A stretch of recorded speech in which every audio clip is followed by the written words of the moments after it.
like, share, subscribe. Saya bilang bukan belum oke karena belum deklarasi. Nanti kalau sudah deklarasi selatan juga oke. Kan itu loh. Nah itu kan ada pemahaman juga misalnya Kang Deddy ini kurang di wilayah-wilayah berbasis Islam. Saya tanya basis Islam itu di mana? Bogor, Cianjur, Tasik, Garut. Perasaan saya kalau ke Tasik penuh, ke Bogor penuh. Karena kalau di kita ini kan di kita ini gini deh. Yang pengajian ya penuh, ya nonton wayang ya penuh, ya ke pengajian ya datang, ke nonton wayang ya datang, gitu loh.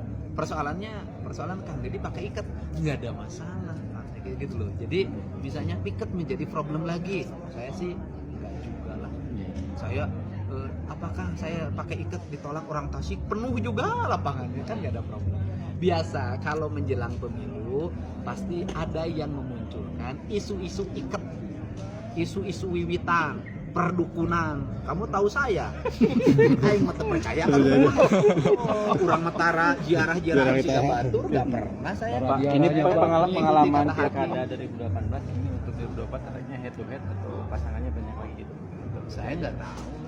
Posisi saya mah mau head to head, hayu, anek rame-rame, hayu, anu sieun, anu milih negara rakyat. Terus saya minta ya, bagi siapapun yang ingin menggunakan isu-isu klinik buat menyerang saya katakan moal payu.